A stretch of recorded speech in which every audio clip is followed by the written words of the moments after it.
কবরে নাফরমানকে যখন নেওয়া হয়, আমি নিজে এই হাদিস পড়াইছি, আল্লাহর নবী সাল্লাল্লাহু আলাইহি সাল্লাম বলে কোন পাপীকে যখন কবরে নেওয়া হয়, কবরের ভিতরে না, কবরে নেওয়া হয় যখন, তার লাশ যখন কাঁধে নেওয়া হয়, এই কাঁধে অবস্থায় নাফরমান আর পাপী আপন স্বজনরা যখন তার লাশ কাঁধে নেয় খাটের মধ্যে, আল্লাহর কসম নবী বলে সে এমন বিকট চিৎকার করে, ইয়া ওয়াইলাতা ইয়া লাইতাহা, হে আফসোস আমার স্বজন, আমার ইলা আইনা কদ্দামতুমুনি, আরে ফুত তুই আমারে কই নিচ্ছিস, আমার সন্তান,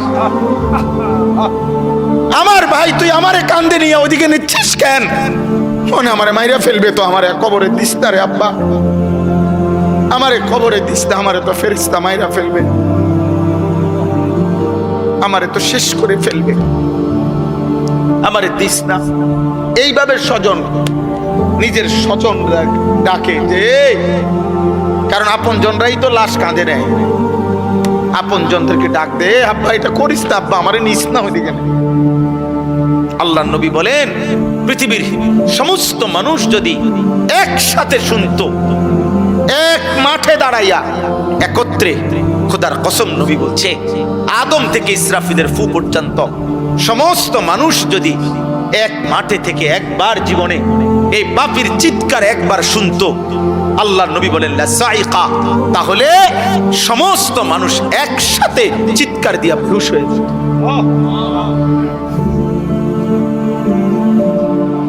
তোমরা মস্কারি মনে করছো, শেষ পর্যন্ত দিন শেষে মিলাইয়া দেখো অর্জন তো কিছুই নাই। যত নারী দেখছো কেউ তোমার আপন না, মোবাইলের নর্তকী তো তোমার না, নর্তকী তো তোমারে ধোকা দিছে, আপা নর্তকী তো তোমারে ধোকা দিছে, সিনেমার নর্তকী তো তোমার না, রাস্তার বেপর্দা মেয়েটা তো তোমার না, তোমার কিচ্ছু না, সে তো রূপ যৌবনের ফেরি করে। হ্যাঁ, অস্থির ছবি যারা দেখো বাবা, কি দেখছো, কাকে দেখো? তোমার ক্ষয় ছাড়া, তোমার ব্যয় ছাড়া আয় কি? মোবাইল গেল, এমবি গেল, চার্জ গেল, টাকা গেল, কোমরের ক্ষমতা গেল, হারাম বীর্যপাত হইল, লজ্জাস্থানের সক্ষমতা নষ্ট হইল, শেষ পর্যন্ত একদিন পঙ্গু, অচল ছাড়া, ধ্বজভঙ্গ ছাড়া আর কি? আমি খোলামেলা বললাম, কত শত যুবক, কয় শ, আমি চ্যালেঞ্জ করলাম, তুমি শুনবা, আমার কাছে আছে, আমার কাছে হোয়াটসঅ্যাপে জমা আছে, এমন শত শত বাংলাদেশের ছেলে, তাগড়া জোয়ান ছেলে, পৃথিবী জানে এমন জোয়ান ছেলে, সুন্দর, কিন্তু নারী দেখতে দেখতে, অশ্লীল ছবি দেখতে দেখতে, যাদের পুরুষত্ব নাই, যৌবনের সক্ষমতা নাই, এই হাইওয়ান অশ্লীল আর উলঙ্গ ছবির পাল্লায় পড়ে ভিতরের জীবন শেষ। আখেরাত তো নাই, আখেরাত তো পরের খবর, এটা তো নাই কিছু, দুনিয়াও কিছু। যেই কোন মানুষ, চ্যালেঞ্জ করলাম বেটা, বাংলাদেশের প্রতিদিনকার পত্রিকা, বাংলাদেশের প্রতিদিনকার চ্যানেলের খবর তোমরা প্রত্যেকেই দেখো, কি পরিমাণ পরকীয়া বাংলাদেশে বেড়ে গেছে। এর কারণটা কি? কারণ এই স্বামী এই স্ত্রীতে তৃপ্ত না, এই স্ত্রী এই স্বামীতে তৃপ্ত না, আর কোনো কারণ নেই। কারণটা কি আব্বা? সব সব নারী দেখতে দেখতে, সব অস্থির ছবি দেখতে দেখতে, সব যৌন দৃশ্য দেখতে দেখতে টেম্পার সব শেষ। এই জন্য ওই মেয়েও, মহিলাও আরেক বেড়া খোঁজে, এই বেড়াও আরেক বেড়ি খোঁজে, কেউ কাউরি দিয়া তৃপ্তি হচ্ছে না। নাহলে এক এক দিনের বাংলাদেশের চারিদিকে দেখো, দেখো গিয়া খবর নাও, তোমরা খবর নাও, আর তোমার কাছে না থাকলে আমার জানাও, আমি জানা তোমার কাছে খবর পাঠাবো, আমি একসাথ করে দেবো তোমার, এক সপ্তাহের রিপোর্ট, এক মাসের রিপোর্ট। পস্তাইতে হবে, আফসোস করতে হবে। বয়স্ক বাবারা আপনাদেরকে বলছি, আপনারা যাদের ছেলে নামাজ পড়ে না, সারা দিন রাত মোবাইল টিভি দেখে, খোদার কসম আপনারা এর খেসারত দিয়া, এই লজ্জা এবং বেইজ্জতি হইয়া এরপরে আপনারা চলে যেতে হবে। কবরে যাবার আগেই দেখে যাবেন আপনার ফ্যামিলির মধ্যে আল্লাহ শূন্য, আখিরাত শূন্য, এই হতাশার দুর্ভাগ্য নিয়ে কপালে। তারপরে হিম্মত থাকলে আজ ভেঙ্গে ফেলেন। 14 বছরের ছেলের মোবাইল ভাঙা ফেলেন, তার সাথে যুদ্ধ করেন। আমার ঘরে মুসলমানের বাচ্চা, তুই আমার সন্তান মুসলমানের বাচ্চা যদি ঘুমাইতে হয় ফজরের নামাজ পড়তে হবে, নয়তো তোর মতো নাফরমান গলা ধাক্কা দিয়া বাইর করে দেন বেটা। যা নাফরমান বেটা, বাইর হ তুই বেটা, তুই আলাদা যা বেটা, তুই আলাদা কামাই কর।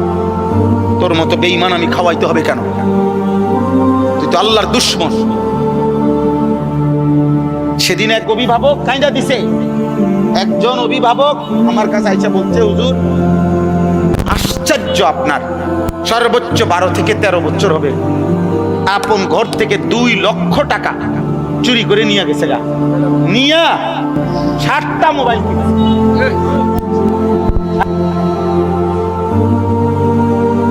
বলো আপা, এক ফার্নিচার দোকানদার, উনি বলছে যে আমার 2.5 লক্ষ টাকা কষ্ট করে জমানো টাকা, আমি নতুন মাল উঠামো, আমার ফুতে আমার ক্যাশের টাকাগুলা নিয়া 3 দিনে অনলাইনে জুয়া খেললা। আমিও এখন কাঁদি, আমার ফুতেও কাঁদে। আমার জীবনের হুজুর আর কিছু নাই, পুঁজি নাই। আমি 2.5 লাখ টাকা, একটা গরিব মানুষের 2.5 লাখ টাকার পুঁজি কিছু লোকের বিষয়।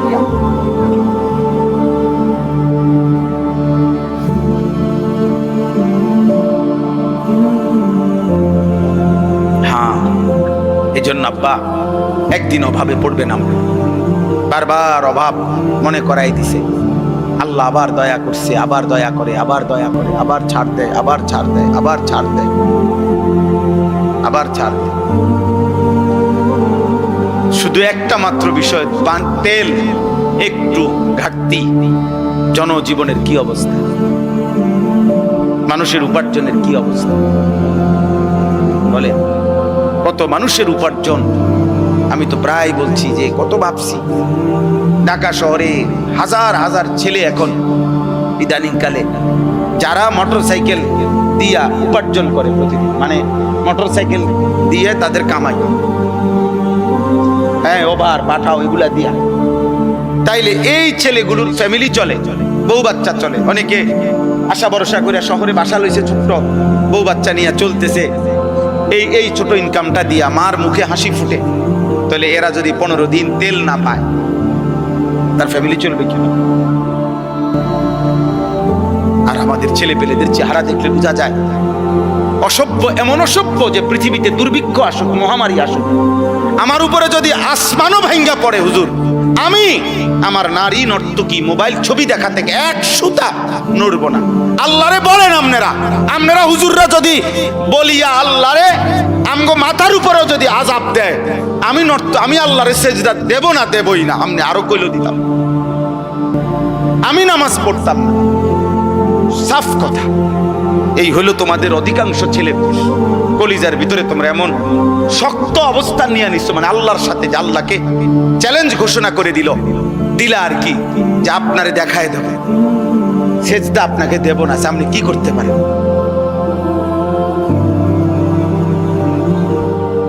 ঠিক আছে আব্বা, চলো, কোনো সমস্যা নাই, কেউ কারোর জন্য থামবে না। এই পৃথিবীতে এর চাইতে বড় বড় পাপীরা ধ্বংস হয়েছে না? এই দেখেন আল্লাহ তাআলা বলেন, আমিনতুম মান ফিস সামাই আন ইয়াখসিফা বিকুমুল আরদা ফাইদা হিয়া তামুর। আল্লাহ তাআলা বলেন, বান্দা, ওই আসমানের মাওলা রব আল্লাহ, তার থেকে তোমরা কিভাবে এতটা, হে পাপীরা, এতটা নিরাপদ কেমনে হয়ে গেলা? তোমরা কি জানো না ওই আল্লাহ চাইলে জীবন্ত মাটির নিচে দাফন করে দিতে পারে? তখন তো তোমাদের মতো নাফরমানকে মাটির নিচে নিয়া মাটি কাঁপতে থাকে। এই পৃথিবীতে কোন পাপীকে আল্লাহ তাআলা মাটির নিচে দাফন করছেন? জীবন্ত করছেন না? হ্যাঁ, 2 জন, একটা ব্যক্তিকে, একটি জাতিকে। কারুনকে আল্লাহ তাআলা জীবন্ত মাটির নিচে দাফন করে দিয়েছে। 2 নাম্বার হলো কওমে লূতকে, লূত আলাইহিস সালামের জাতি ঘুমন্ত ছিল, নাফরমান জাতিকে আল্লাহ তাআলা জীবন্ত জমিনের নিচের মাটি উপরে উঠাইয়া উপরের মাটি নিচে দিয়া সমান করে দিয়েছে। আমিনতুম মান ফিস সামাই আন ইউরসিলা আলাইকুম হাসিবা। এবার আল্লাহ তৃতীয় আয়াতে বলে, আমার বান্দারা, হে নাফরমান পাপী, হে মদখোর, নেশাখোর, গাঁজাখোর, সুদখোর, কিস্তিখোর, হারামখোর, বেহায়া, বেপর্দা নারী, সেজদা নাই, নামাজ নাই, আয় নাফরমান, ওই আসমানের আল্লাহ থেকে কেমনে নিরাপদ হয়ে গেলা? যিনি চাইলে, তুমি কি জানো না যে আসমান থেকে, উপর থেকে যিনি পাথরের বৃষ্টি বর্ষণ করে ধ্বংস করে দিতে পারে? তুমি কি জানো না সেটা? এরকম কাউকে করছে? কেউ কে করে নাই? আব্রাহার পুরা বাহিনীকে আল্লাহ তাআলা পাথর দিয়ে ধ্বংস করে নাই? ওই পাখি কি ফেলাইছে? ও আরসালা আলাইহিম তায়রান আবাবিল তারমিহিম বিহিজারাতিম মিন সিজ্জিল। কোনদিন যদি আল্লাহর কোরআন তরজমা পড়তা তাই না বুঝতাম না। আল্লাহ তাআলা তো বলছে প্রত্যেকটা সৈন্যর আল্লাহর ঘর ভাঙতে আসছে বেঈমান হাতির বাহিনী নিয়ে। পাখিগুলো আল্লাহর কুদরতে প্রত্যেকে পাথর ফেলছে, ছোট্ট ছোট্ট পাথরের কণা। আল্লাহ তাআলা বলেন, কোন গরু ঘাস খড়কুটা খাইয়া চাবাইতে চাবাইতে চাবাইতে চাবাইতে চাবাইতে যখন আর ভুসি বানাইয়া ফালাইয়া দেয়, ভুসি বানাইয়া একবারে চূড়া দ্বারা বানাইয়া, আল্লাহ বলেন এই বেঈমানগুলো এই ছোট্ট পাথরের আঘাতে মাথার চুল পাতার উপর থেকে এরকম ধ্বংস হইতে হইতে একদম ভুসির মতো, ভুসি গরুর খাওয়াইন না, ভুসির মতো ফাজআলাহুম কাআসফিম মাকুল, ভুসির মতো। আর হলো ওই কওমে লূত, এই যাদেরকে আল্লাহ প্রথমত মাটি উল্টাইয়া দিছে, দ্বিতীয়ত তাদের উপরে পাথরের বৃষ্টি বর্ষণ করে ধ্বংস করেছে। আল্লাহ তাআলা বলেন, ফাসাতা'লামুনা কাইফা নাযীর, তখনই তোমরা জানতে পারবে যদি আমি আযাব দিয়ে থাকি, তখনই বুঝবা তোমরা আমি আল্লাহ তাআলার ভয় প্রদর্শনটা কেমন ছিল। আমি তো শুধরাইতে চাইছিলাম, আমি তো ভয় প্রদর্শন করেছিলাম বান্দা, কিন্তু তুমি পাত্তা দাও নাই। আর যদি সত্যি সত্যি আযাব আর মুসিবত এসেই পড়ে, সেদিন তুমি টের পাবা আমি আল্লাহ তাআলার পক্ষ থেকে ভয় প্রদর্শনের কথাটা শোনা কতটা গুরুত্বপূর্ণ ছিল। সর্বশেষ কথা হলো, ওয়ালাকাদ কাযযাবাল্লাযীনা মিন ক্বাবলিহিম ফাকাইফা কানা নাকির। আল্লাহ তাআলা বলেন, হে পৃথিবীবাসী, তোমরা যে যেখানে পাপ করছো, আমি কিংবা আপনি, যুবক ভাই তোমরা কিংবা বয়স্করা, পর্দার আড়ালের মা কিংবা বোন, আল্লাহ আমাদের সবাইকে বলছে, তোমরা যে যেখানে পাপ গুনাহ করছো, নাফরমানি করছো, তোমাদের কাছে আমি আল্লাহ বলতে চাচ্ছি বান্দা, ইতিপূর্বে যারা আমি আল্লাহ তাআলার একটা একটা কথাকে মিথ্যা মনে করেছে, আমার নাফরমানি করেছে, তোমরা প্রত্যেকে ইতিহাসের পাতা থেকে খবর নাও তাদের পরিণতি কি হয়েছে। ফাকাইফা কানা নাকির, আমার বিরুদ্ধাচরণ করার দ্বারা ফেরাউনের কি হয়েছিল, নমরুদের কি হয়েছে, শাদ্দাদের কি হয়েছে, কারুনের কি হয়েছে, নূহ আলাইহিস সালামের কওম কেন ধ্বংস হয়েছে, হুদ আলাইহিস সালামের কওম, শুআইব আলাইহিস সালামের কওম, সালেহ আলাইহিস সালামের কওম। আল্লাহ বলেন, এভাবে একবার দুইবার না তো বান্দা, এই পৃথিবীতে তো আমি বারবার বারবার বারবার বারবার বারবার দেখাইছি, বারবার দেখাইছি পাপীর পরিণতি কি হয়েছে। এতগুলো ঘটনা, এত ইতিহাস, এত তথ্য, এত রেফারেন্স, এতবার ঘটনার পুনরাবৃত্তি করার পরেও তুমি একবারও ভাবলা না, তুমি পাত্তাই দিলা না কথাটা। আল্লাহ আমাদেরকে বুঝ দান করেন। অতএব আজকে সমস্ত কিশোর যুবক ছেলে বাবা সবার কাছে আমার অনুরোধ, প্রিয় ভাই, পৃথিবীর অবস্থা দেখবা, একবার লাগে একবার ছুটে, যুদ্ধ একবার বাঁধে আবার ছুটে, কিন্তু এই সব কিছু এটাই ভবিষ্যৎবাণী করে যে অচিরেই সারা পৃথিবীব্যাপী তীব্র ক্ষুধা, দারিদ্র, অভাব এবং সারা বিশ্ব এই যুদ্ধের প্রভাবে প্রভাবিত হবে। এভাবেই প্রত্যেকে নিয়ম হলো, রাসূলুল্লাহ সাল্লাল্লাহু আলাইহি সাল্লাম হাদিস স্পষ্ট বলছে, ফিতনার জামানায় যে ফিতনার দিকে উকি দিবে, নবীজি বলছে আপনি উকি দিয়ে কি উকি তৈছে রে সাই, আল্লাহ রাসূল বলছে উকি দিলেও ফিতনাই ওই ব্যক্তিকে টেনে ফিতনার মধ্যে জড়ায়। উনি গেছিল এমনি কি তৈছে, এই বেটা তুই কি তৈছে, কিতা আবার তোর কি, আর কি তো আপনি সেতেন কা, আমি আপনাদের কইলাম কত কথাটা না জিগাইলাম কি তৈছে, আমি এই লাগিয়া গেল মানে এরো ঢুকাই, বুঝেন না কথাটা। এবারে উনি গেছে হ্যাঁ, এবার উনি গেছে আও কিছে, এবার উনার মানে উকি দিছে, উনি শুধু ঘটনাটা শুনতে চাইছে, উনারও কি করে দিছে আল্লাহ রাসূল এটা বলছে। ফিতনার জামানায় কেউ যদি ফিতনার দিকে উকিও দেয় তো ফিতনা তাকে টেনে কি করে নেব, ভিতরে ঢুকায়। নবীজি সাল্লাল্লাহু আলাইহি সাল্লাম বলছেন, কিছু মানুষের অন্তর থাকে উল্টানো কলসির মতো। এটা বিশুদ্ধ হাদিস।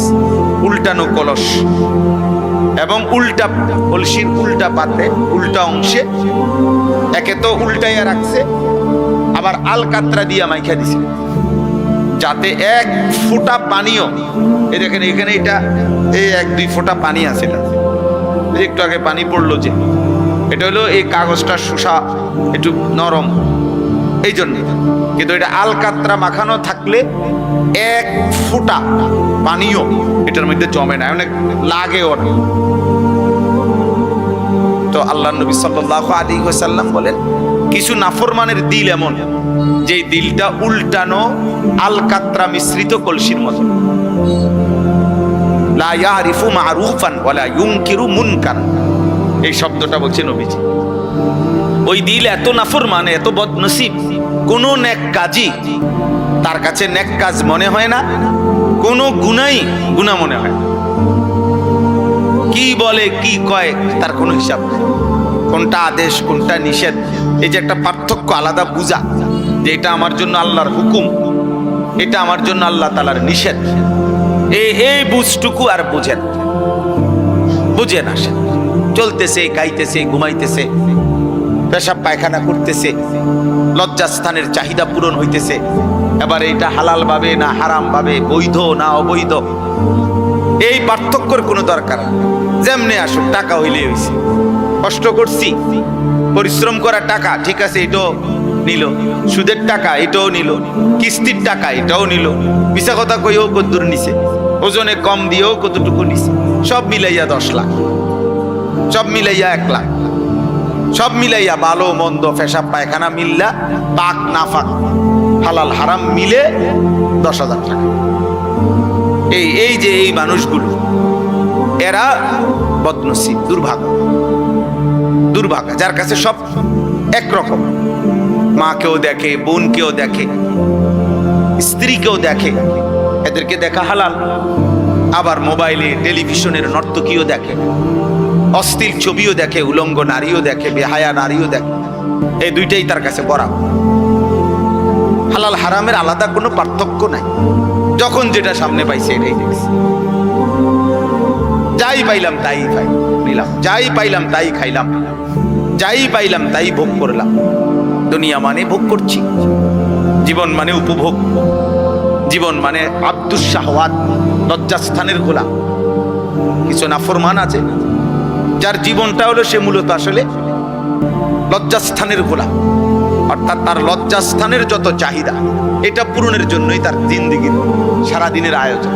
এই মোবাইল টিপতেছে, নারী দেখতেছে, ছবি দেখতেছে, নাটক দেখতেছে, বেপর্দা নারী দেখতেছে, বন্ধুদেরকে নিয়ে নোংরা নারীকে কেন্দ্র করে অসৎ কথাবার্তা বলতেছে, সব কিছুর মাকসাদ কি? ওই লজ্জাস্থানের চাহিদা। এই আব্দুস শাহওয়াত, এ মূলত লজ্জাস্থানের গোলাম, এ নিকৃষ্ট গোলাম। এই জন্য এটা বললাম আর কি, দিল এমন বানাইতে নাই, এমন দুর্ভাগা হইতে নাই। কুরআনুল কারীম আল্লাহ তাআলা বলছে, ফাযাক্কির ইন্নামা আনতা মুযাক্কির। নবীজিকে আল্লাহ বলছে, বন্ধু প্রতিনিয়ত আপনি উপদেশ দিতে থাকেন, আর এটা মনে রাখবেন আপনি শুধুই কেবল একজন উপদেশ দানকারী, লাস্তা আলাইহিম বিমুসাইতির, আপনি তাদের উপরে শাসক নন, আপনি কোনো জল্লাদও নন, আপনি কোনো শাসকও নন যে যদি আল্লাহর কথা না মানো, সেজদা এখন না দাও তো কল্লা ফালাই দেবো, ফাঁসি দিয়ে দেবো এখন। আল্লাহ বলছেন, না নবী, আমি আপনাকে এমন বানাই না। আপনাকে কি বানাই নাই? এমন বানাই না। আপনি শুধুই কেবল দিন রাত মেহনতের সাথে, আন্তরিকতার সাথে উপদেশ দান করেন। কেউ না মানুক, আপনার সমস্যা নাই, এটা নিয়ে আপনি ঘাবড়াবেন না, আপনি ঘাবড়াবেন না। কেউ না মানুক, একজনও না শুনুক, কোনো সমস্যা নাই। আপনাকে এটা দেখতে বলি না, আমি বলছি আপনাকে বলতেন।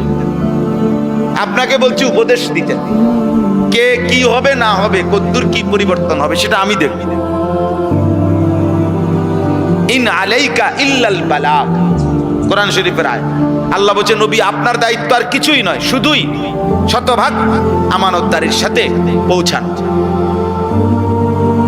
আপনি পুরা হক আদায় করে পূর্ণ পৌঁছাইবার ক্ষেত্রে খামখেয়ালি করবেন না, লুকোচুরি করবেন না, ঠিক যা বলছি তা পুরা বলেন।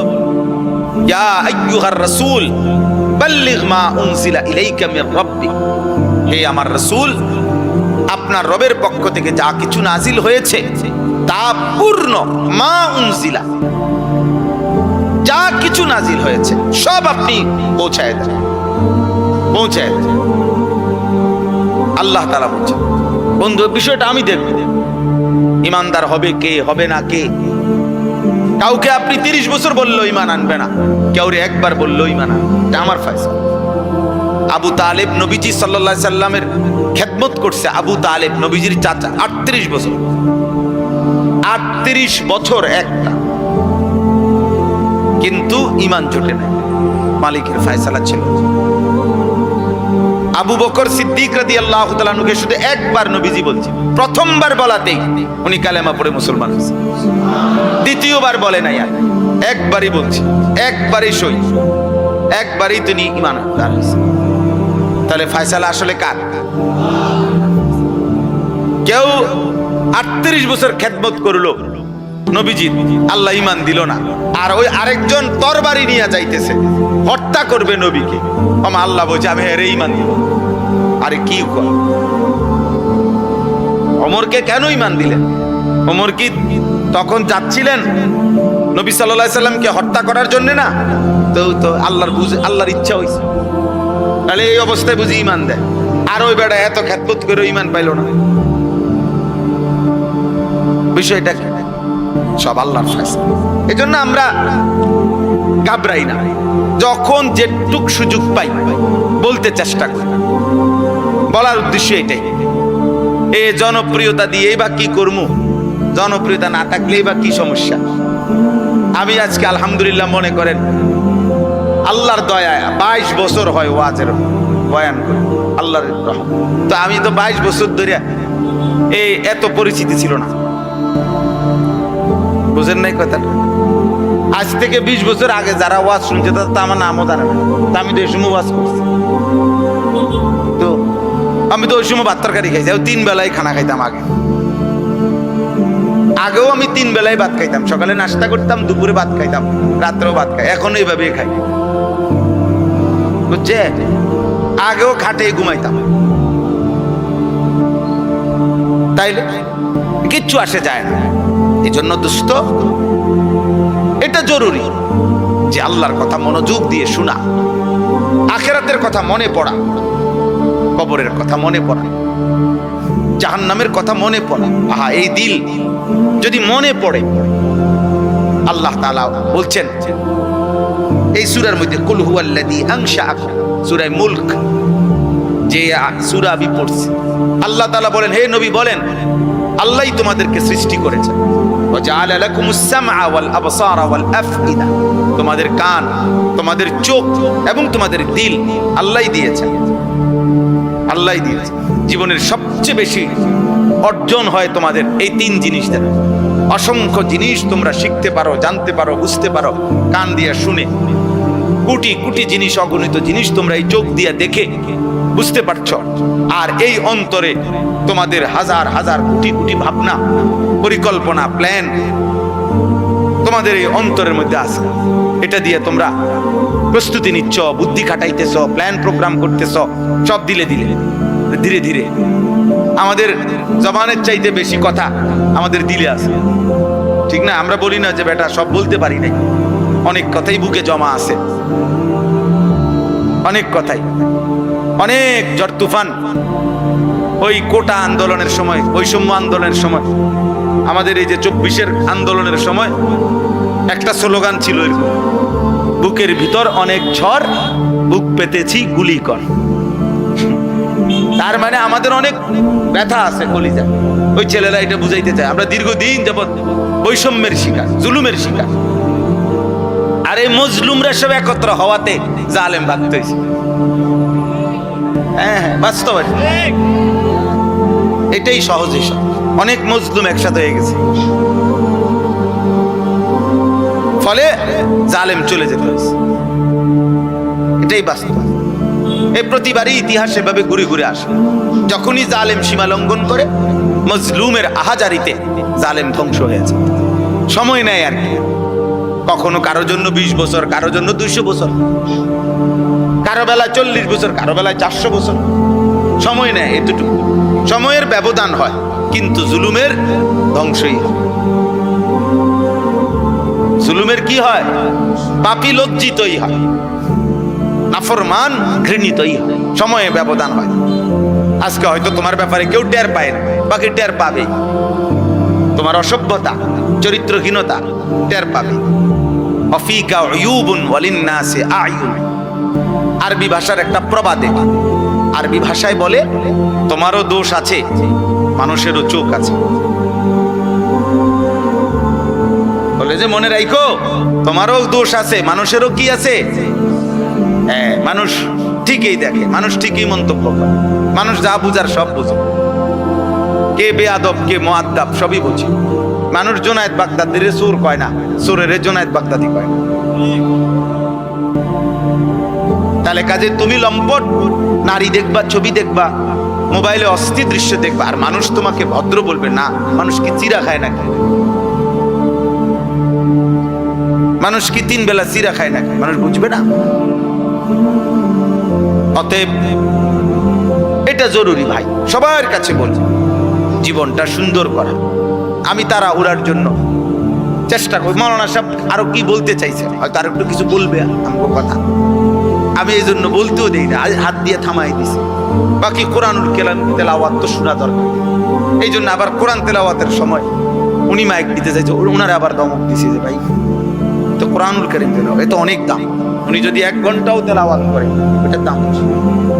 আমার মতো 1 কোটি বক্তা কোরআনুল কারীমের তেলাওয়াতের সামনে 2 পয়সারও বিল নেই। কথা বুঝেন? এই জন্য ওইটা থামানোর কোনো সুযোগ নাই। আল্লাহর কোরআন, কোরআনুল কারীম তো সবচেয়ে শ্রেষ্ঠ।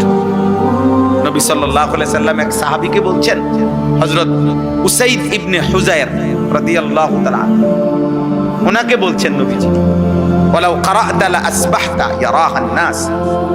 মানে এক সাহাবী শেষ রাত্রে ওনার ছোট্ট ঘরে, কুড়ে ঘরে আল্লাহর কোরআন তেলাওয়াত করতেছিলেন তাহাজ্জুদ নামাজ।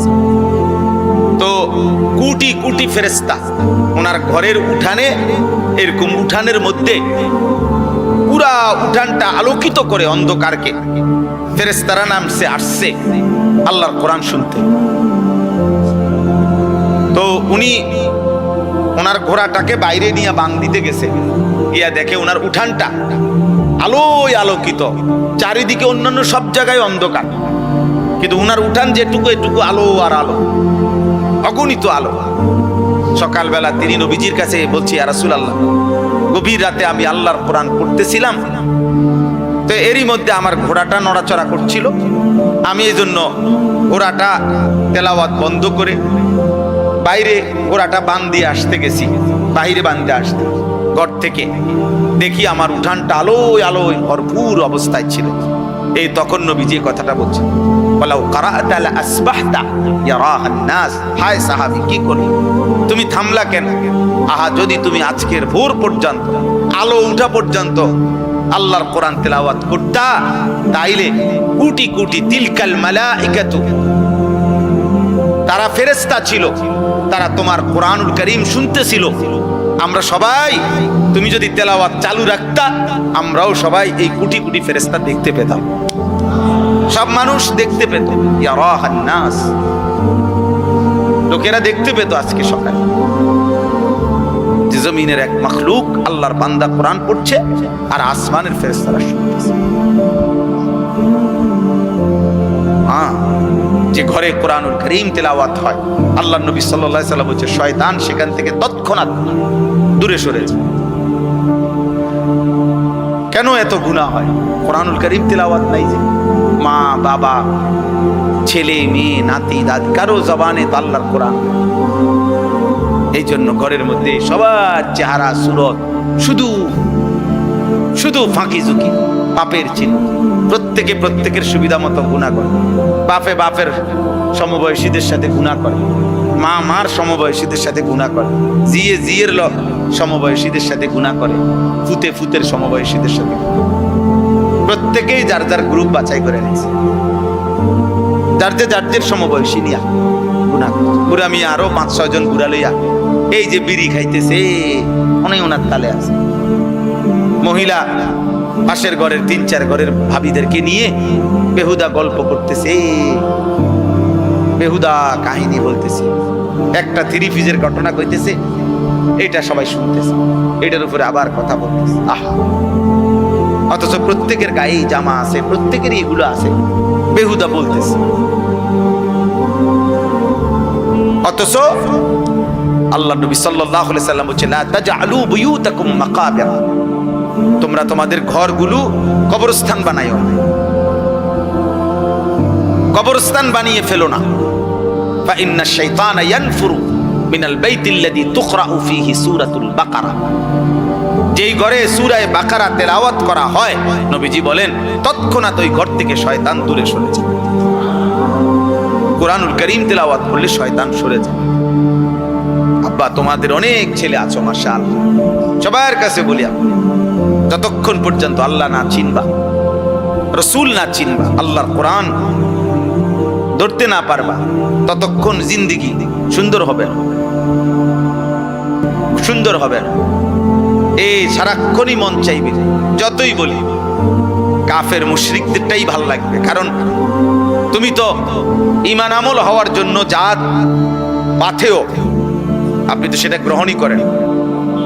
আপনি পানির গ্লাস নিয়ে বইয়া থাকলে তো চায়ের মজা পাবেন না, আপনাকে তো চা পাতা চিনি পানি মিশাইতে হবে, মিশাইতে হবে। অতএব আমি তো আমার জীবনে সেজদা মিশাইতে হবে, আল্লাহর কোরআন পড়তে হবে, নাই তো আমার মধ্যে আখিরাতের কথা মনে পড়বে কেমন? কবরের ভয়, জাহান্নামের ভয় আসবে কিভাবে? যেভাবে আসে সেটা তো আমি গ্রহণই করলাম আমার জীবনে। মোবাইল টিপলে আল্লাহর কথা মনে পড়বে কেমন? বিড়ি সিগারেট খাইলে আল্লাহর কথা মনে পড়বে কেমন?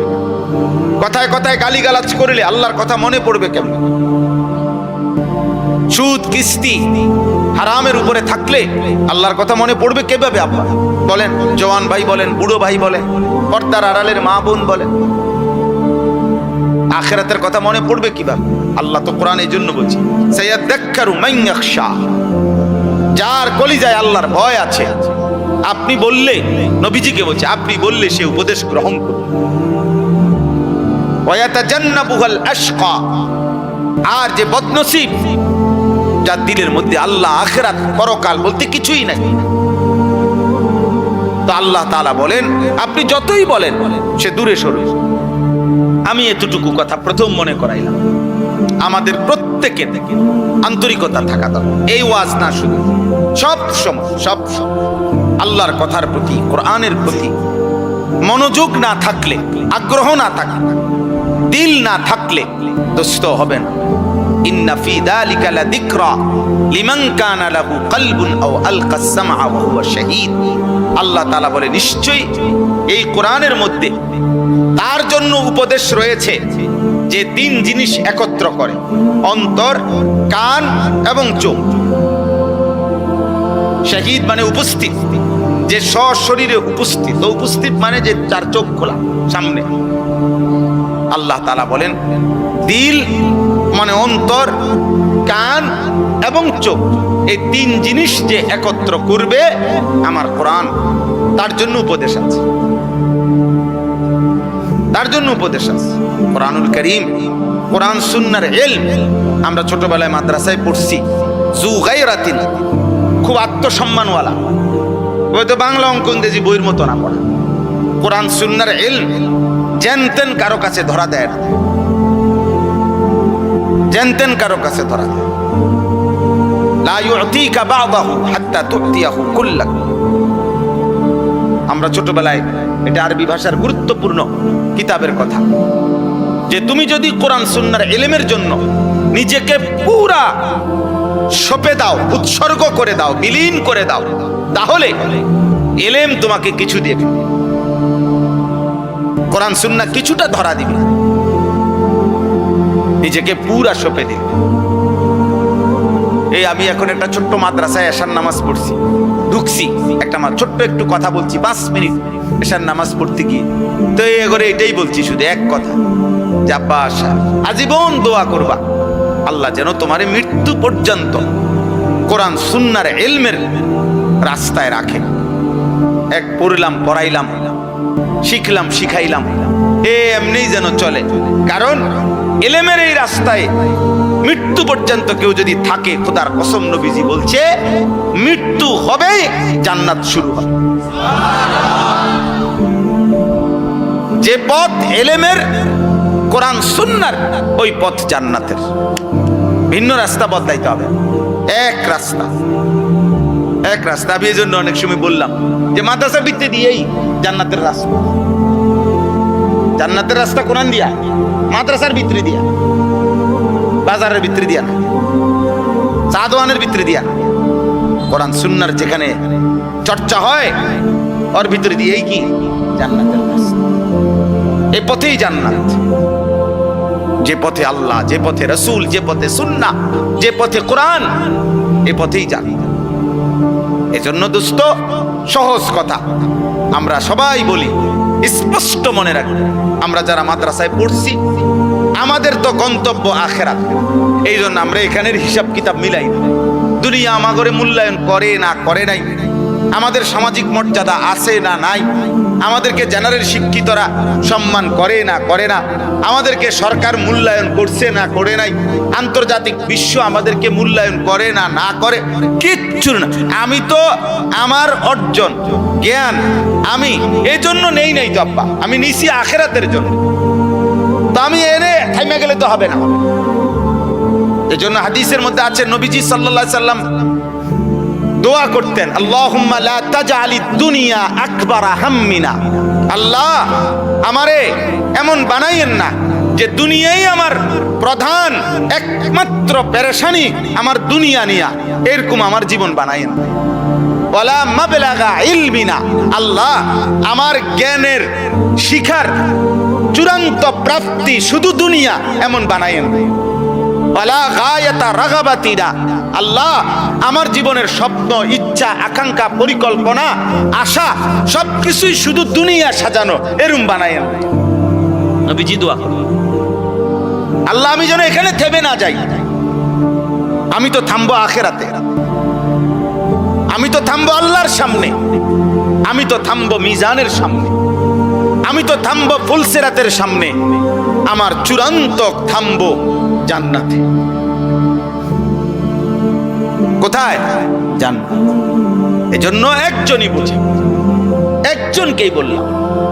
আল্লাহ তাআলা আমাদেরকে বলছেন যে বান্দা গোটা পৃথিবী ঘোরো, তামাম জমিন ঘোরো, কোনো সমস্যা নাই, কিন্তু তোমাকে ফিরতে হবে আখিরাতে, আল্লাহর কাছে। এটা মনে রেখো, এই কথা ভুলে যেও না। এই কথা ভুললে আর জীবন থাকে না, এই কথা ভুললে আর মানুষ থাকে না, হাইওয়ান হয়, জানোয়ার হয়। যে গন্তব্য চেনে না সে জানোয়ার, জানোয়ারের কোনো গন্তব্য নেই। কোনো গরু জানে না তার শেষ ঠিকানা কোথায়, কোনো ছাগল জানে না তার শেষ গন্তব্য কোথায়, কোনো কুত্তা জানে না তার গন্তব্য কোথায়, কিন্তু ঈমানদার জানে আমার গন্তব্য জান্নাত।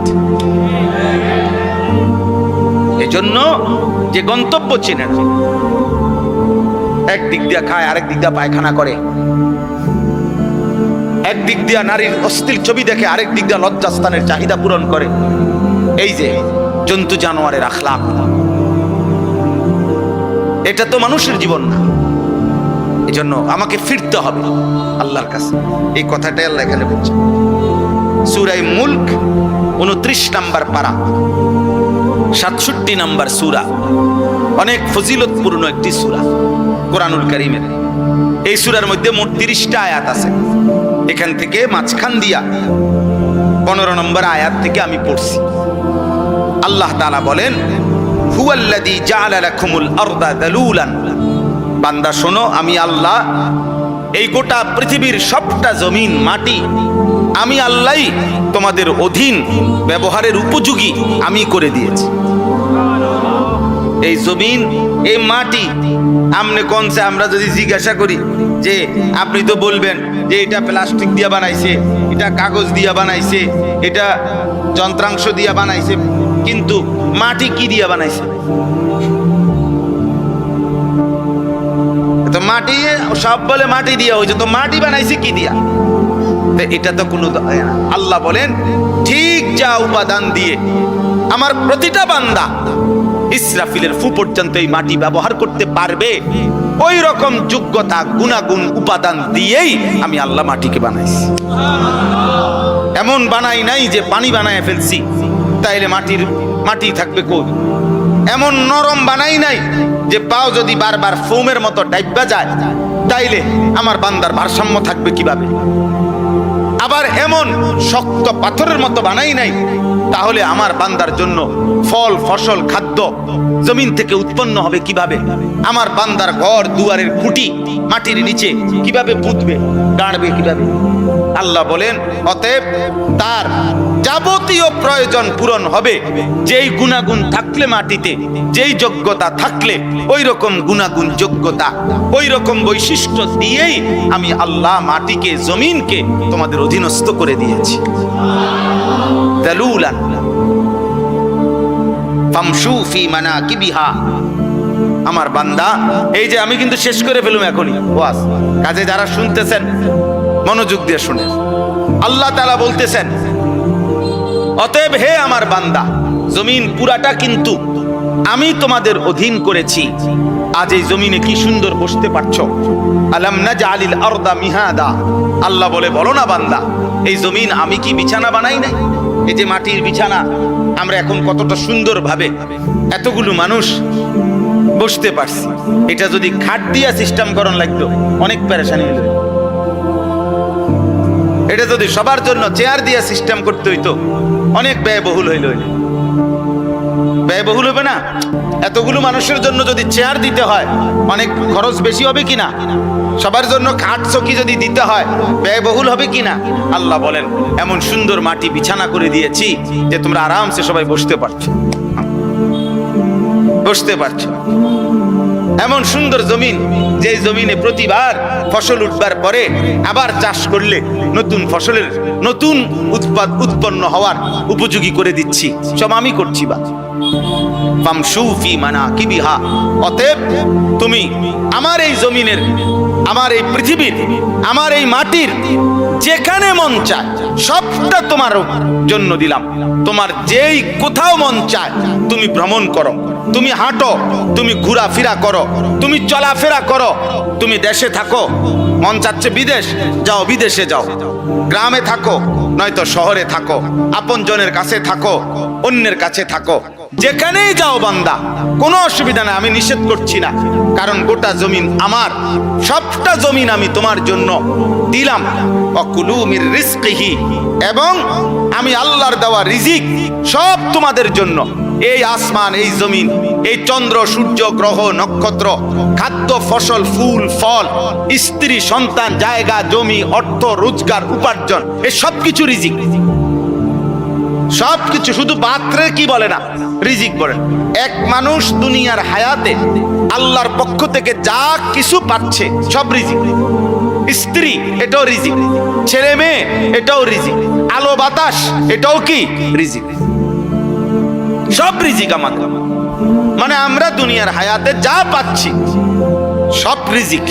আল্লাহ বলেন ওয়াকুলু মির রিজকিহি, তোমরা সবাই আমার দেওয়া রিজিক থেকে খাও, ভোগ করো, ব্যবহার করো, কোনো অসুবিধা নেই। জমিন তোমাকে দিলাম তোমার অধীন করে, তুমি জমিনের যেখানে মন চায় সেখানেই বসবাস করো, চলাচল করো, তুমি যেখানে মন চায় যাও। আমার দেওয়া রিজিক সব আমার রিজিক তুমি তালাশ করো, বক্ষণ করো, তোমাকে অনুমতি দিলাম। শুধু আল্লাহ বলে বান্দা তুমি খাও কিংবা ঘুমাও, হাঁটো কিংবা চলো, ঘরে কিংবা বাইরে থাকো, দেশে কিংবা বিদেশে থাকো, শহরে কিংবা গ্রামে থাকো, রাতে কিংবা দিনে থাকো, একাকী কিংবা সবার মাঝে থাকো, সর্বাবস্থায় আমার জমিনের মধ্যে থাইকা শুধু একটা কথা মনে রাখবা, ওয়া ইলাইহিন নুশুর, আমি আল্লাহর কাছে ফিরতে হবে। থাকতে থাকতে যদি 1000 বছরও থাকো তারপরও ফিরতে হবে। আমা হুয়া বিমুজাহজিহি মিনাল আযাবি আন ইউআম্মার। কোরআন কারীমে আছে প্রত্যেক পাপী নাফরমান মনে মনে কল্পনা করে, হায় যদি 1000 বছর হায়াত পাইতাম। আল্লাহ বলে আচ্ছা ধরে নাও, দিলাম, ধরে নাও তোমাকে দিলাম আমি বান্দা 1000 বছর, কিন্তু তুমি শুধু বলো তো 1000 বছর পরে হলেও তোমাকে কবর, মৃত্যু এবং নাফরমানির শাস্তি, আযাব, সেটার থেকে তুমি তোমাকে মুক্ত করতে পারবা কিনা, সেটার থেকে তুমি তোমাকে ফেরাইতে পারবে? বলে আপনি এটা বলতে পারবেন না যে হুজুর আর 5টা বছর যদি হায়াত পাই তাহলে আল্লাহর রহমতে যেমনে গুছাইতে আসি, আশা করি 5টা বছর আর সুযোগ পাইলে আজরাইলের আব্বাও আমার কাছে আসতে পারবে না, এমন ব্যবস্থাপনা আছে কি কারো কাছে? তাইলে আমেরিকা, ইসরায়েল বহুদিন আমেরিকা যুদ্ধ লাগে না মনে করছে অনেক কিছু আছে এক কাছে, অন্ধে যে কিচ্ছু নাই, বেল নাই। এই বুড়া শয়তান, এই দাজ্জাল, এই ফেরাউন ট্রাম্প, এই বেঈমান কাপুরুষ প্রতিদিন দিনে যাই হুমকি ধমকি দেয়, রাতে সারা পৃথিবীর সাথে যোগাযোগ করে কেমনে থামবে। বুঝেন না? এজন্য এটাই বাস্তবতা। আল্লাহ তাআলা বলে বান্দা ওয়া ইলাইহিন নুশুর, শুধু এই কথা মনে রেখো তোমাকে ফিরতে হবে। ওয়া ইলাইহি তুরজাউন, আল্লাহর কাছেই তোমাদেরকে ফিরতে হবে। ওয়া ইলাইহি তুহশারুন, আল্লাহর কাছেই তোমাদেরকে জমা হইতে হবে, জমা হইতে হবে। ওয়া ইলাইহিল মাসির, আল্লাহর কাছেই তোমাদের প্রত্যাবর্তন।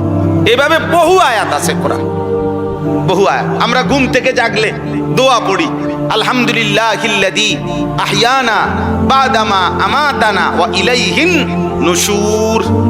অর্থ হইল আল্লাহ প্রত্যেকবার এই ঘুমাইলাম আমি তো মরেই গেছিলাম, কারণ মানুষের প্রত্যেক ঘুমের সময় আল্লাহ তাআলা তার রুহু দেহ থেকে আলাদা করে ফেলে। এটা কোরআন শরীফের আয়াত, সূরা জুমার 24 নম্বর পারায় আছে, প্রত্যেক বান্দা মৃত্যুর সময়, আরে ঘুমের সময় যতবার ঘুমায় ততবার তার রুহু তার দেহ থেকে, আব্বা তোমার, হে বাবা উঠে দাও, আব্বা আব্বা এত উঠো, ওঠ বেটা, ওঠ, সব যা বেটা,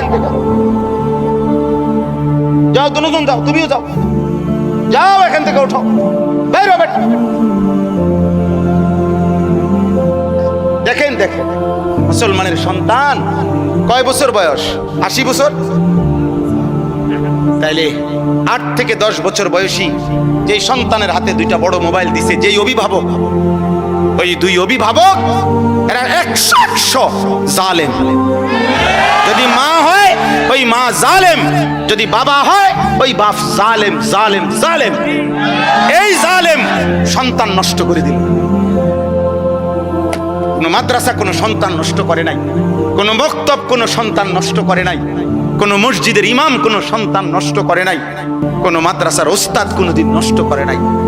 গাফেল খামখেয়ালি অভিভাবক আজকে লক্ষ লক্ষ ছেলে। আমি এই এখন এদিক দিয়ে আমরা আসতেছিলাম, আমাদের সবুজ মাস্টার আতাউর রহমান সবুজ মাস্টার, যিনি আমারে দাওয়াত দিছে, উনি সহ গাড়িতে বসা, উনি সামনে বসা, পুরাটা রাস্তা বলতেছে, বারবার উনি বলতেছে, হুজুর দেখেন, হুজুর দেখেন, প্রতিটা মোড়ে মোড়ে, প্রতি 5 হাত মোড়ে মোড়ে রাস্তার 2 পাশে ছেলেরা 7 জন 10 জন মোবাইল টিপতেছে।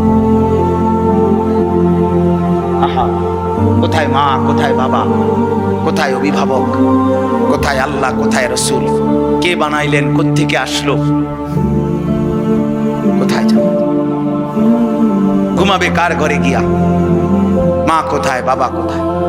কেউ কি জিজ্ঞেস করবে না আব্বা ছিলা কোথায়? এশার নামাজ পড়ছো কোথায়? মাগরিবের নামাজ পড়েছো কোথায়? আহা বল, অনেক ছেলে তোমাদের, আমি সবসময় বলি রে আব্বা, অনেক ছেলে তোমাদের জীবনের একটা বড় দুর্ভাগ্য, একজন ভালো অভিভাবক পাও নাই, কেউ টেনে ধরে নাই। 365 দিনে খোদার এক বছরে একদিনও ফজরের নামাজ পড়লা না, আহা বদনসিব। এমন একটা মা তোর কপালে জুটলো না যে তোকে উঠাইবে, এমন একটা বাপ জুটে নাই। 365 দিনে কেউ তোমারে আল্লাহ চিনাই দিবে, আখেরাত মনে করে।